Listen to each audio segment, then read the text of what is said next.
Matapos ang ilang buwang espekulasyon at mga blind item na nag-viral sa social media, opisyal na nagpakasal ang aktres na si Carla Abellana sa kanyang non-showbiz partner na si Dr. Reginald Santos. The Philippine Showbiz List presents detalye sa kasal at relasyon ni na Carla Abellana at Dr. Reginald Santos.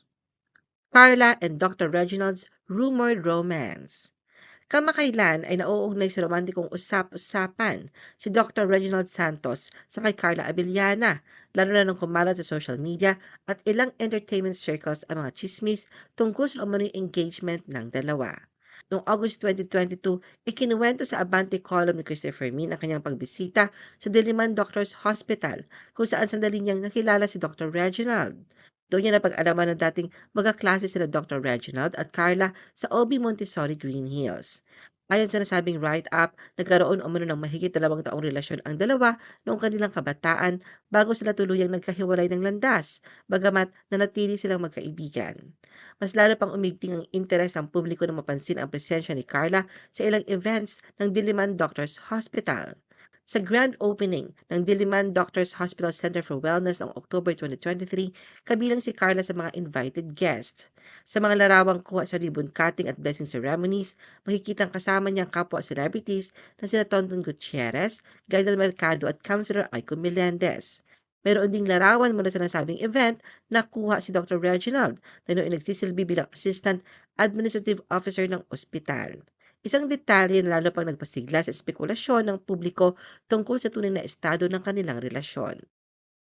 Carla shared date night photo with a mystery man. Makalipas ang halos 2 taon, noong July 2025, tila may soft launch na ginawa si Carla para sa isang bagong romance.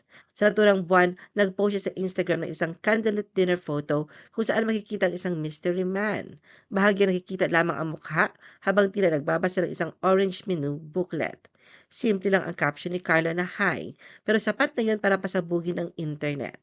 Sa unang tingin, maaaring mukhang isang inosenteng dinner post lamang, ngunit para sa mga marites at fans ni Carla, malinaw na may kilig at makahulugang pahiwatig ang larawan. Hindi rin nakaligtas ang post sa papanuring mata ng kanyang mga kaibigang celebrities. Unang nag-react si Karel Marquez Santos na nagkomento ng revealed na. Sinundan ito ni na Kim Rodriguez at Katrina Siglende na parehong nag-iwan ng pulang puso at heart-eyed emojis na para bang may alam din sa tunay na kwento sa likod ng larawan. Agad naman nagpaulan ng sarisaling reaksyon at espekulasyon ang mga netizens.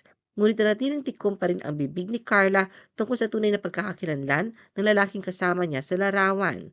Gayunpaman, pumabastihan ang mga komento ng kanyang malalapit na kaibigan at ang ibang glow sa mukha ni Carla, malinaw na love is definitely in the air. Ang naturang post ang kauna-unahang pagkakataon na nagpahiwatig si Carla ng bagong relasyon matapos ang kanilang hiwalayan ng dating asawang si Tom Rodriguez, dahilan na pa mas lalo pang umigting ang interes ng publiko sa kanyang love life. Carla admitted she was dating again. Noong September 2025, sa wakas ay hinarap ni Carla ang mga kumakalat na chismis sa kanyang interview sa Fast Talk with Boy Abunda. Nang tanungin kung lalaki kanyang ipinost ay naniligaw sa kanya, diretsahang sagot ni Carla, "It was a date. Yes, I've been actually seeing him." Dagdag pa niya, "Kita niyo naman, nakakadalawang post na po ako, di ba? Para may pagka-soft launch po, pero matagal ko na po siyang kilala." Ayon kay Carla, bukas siya sa pagkikipag-date at masaya lamang sa direksyong tinatahak ng kanilang relasyon sa kasalukuyan.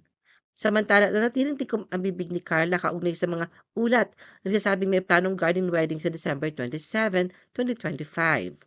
Anya, kung totoo man po yun o hindi, of course, that's part of my private life. I would like to keep it private. I invoke my right to self-incrimination, so I refuse to say yes, I refuse to say no. Ayon sa naturang blind item, lihim daw ang kasal, pati na ang pagkakakilanlan ng lalaking pakakasalan ng aktres. Maging mga katrabaho raw naturang aktres ay walang ideya kung sino ang misteryosong lalaki na pinili niyang pakasalan. Ngunit sa vlog ni OG Diaz, tila nabigyan ng linaw ang usapin.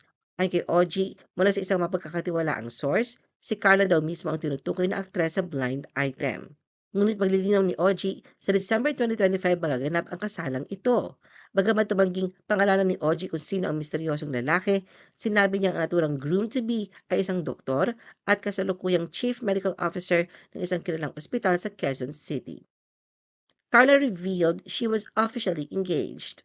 Ang pinakabasabog post ni Carla noong December 1 ang muling nagbalik sa pangalan ni Dr. Reginald sa usap-usapan ng showbiz. Sa naturang post, ibinahagi ni Carla ang isang larawan ng kanyang kamay na may suot na engagement ring habang hawak ang kamay ng kanyang fiancé.